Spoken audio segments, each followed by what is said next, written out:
తెలంగాణ తీవ్ర ఆర్థిక సంక్షోభం దిశగా పయనిస్తోందా? రాష్ట్ర ఖజానా కుదేలైందా? 2025-26 ఆర్థిక సంవత్సరం బడ్జెట్లో వేసిన అంచనాలను అందుకోవడంలో కాంగ్రెస్ సర్కార్ ఘోరంగా విఫలమైందా అంటే అవును అనే సమాధానమే వినిపిస్తోంది రాష్ట్ర వ్యాప్తంగా.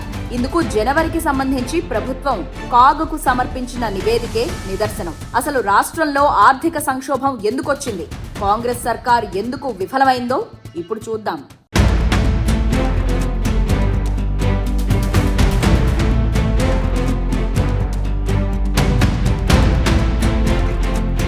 తెలంగాణ ఆర్థిక సంక్షోభం దిశగా అడుగులు పడుతున్నాయని అంటున్నాయి తాజా కాగ్ గణాంకాలు. అంతేకాకుండా బడ్జెట్ అంచనాలను అందుకోవడంలో కూడా రేవంత్ ప్రభుత్వం ఘోరంగా విఫలమైందని వెల్లడిస్తున్నాయి.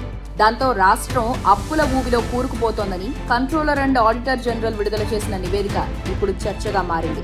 ఆదాయం రాబట్టలేక కాంగ్రెస్ ప్రభుత్వం అప్పులపైనే ఆధారపడుతోంది. బీఆర్ఎస్ ప్రభుత్వం రాష్ట్రాన్ని అప్పుల ఊబిలోంచి నెట్టిందని, కాంగ్రెస్ అధికారంలోకి వచ్చిన తర్వాత అప్పులపై నియంత్రణ పాటిస్తామని కాంగ్రెస్ నేతలు బీరాలు పలికారు. కానీ కాగ్ గణాంకాలను పరిశీలిస్తే రాష్ట్ర ప్రభుత్వం ఏ స్థాయిలో అప్పులపై ఆధారపడిందో తెలుస్తోంది.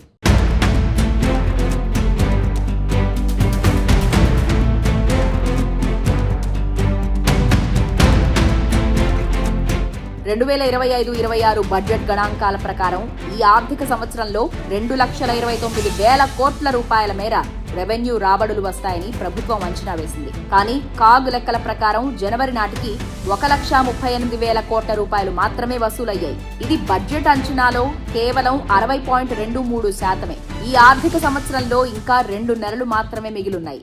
అయినా ప్రభుత్వం సాధించిన ఆదాయం కేవలం 60% మాత్రమే. అయితే కాంగ్రెస్ అధికారంలోకి వచ్చే నాటికి 2023-24లో నమోదైన ఆదాయం 63.2% కన్నా గణనీయంగా తగ్గడం ఇప్పుడు మరింత ఆందోళనగా మారింది. కాంగ్రెస్ ప్రభుత్వ అసమర్థ పాలన వల్లే ఆదాయం తగ్గి ఇప్పుడు రాష్ట్ర ఖజానాపై పడిందని కాగ్ నివేదికలు వెల్లడిస్తున్నాయి.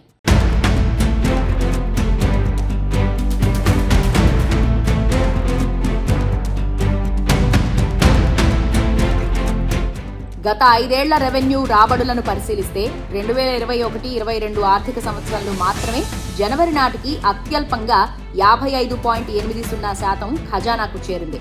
ఆ ఏడాది కోవిడ్ ప్రభావంతో రాబడి తగ్గింది.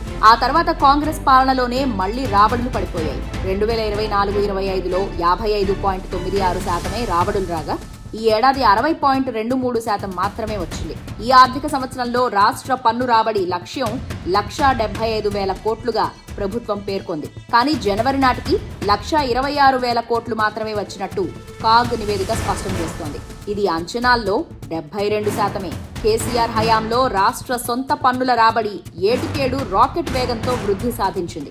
2021-22లో బడ్జెట్ అంచనాల్లో జనవరి నాటికి ట్యాక్స్ రెవెన్యూ 79.78%, అలాగే 2022-23లో 80.72%, 2023-24లో 72.42% వసూలైంది. కానీ కాంగ్రెస్ పాలనలో పన్నుల రాబడి తగ్గిపోతోంది. గడిచిన 2 ఏళ్ల గణాంకాలే ఇందుకు ప్రత్యక్ష నిదర్శనం. 2024-25లో 68.60%, 2025-26లో 72.04% మాత్రమే నమోదైందని కాగ్ నివేదికలు స్పష్టం చేస్తున్నాయి.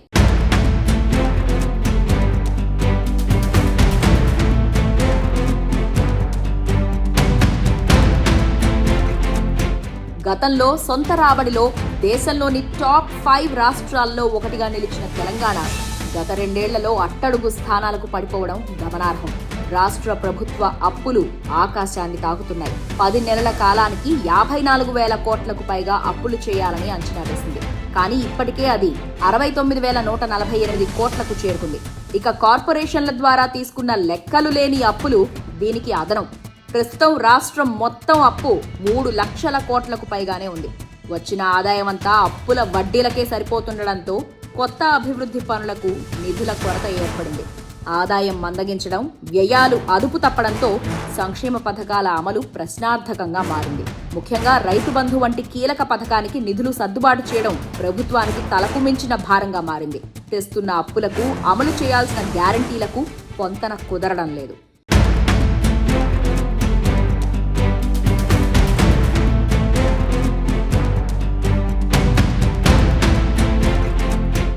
సంక్షేమ పథకాలను కొనసాగించలేక ప్రభుత్వం చేతులెత్తేసే పరిస్థితి కనిపిస్తోందని ఆర్థిక నిపుణులు హెచ్చరిస్తున్నారు.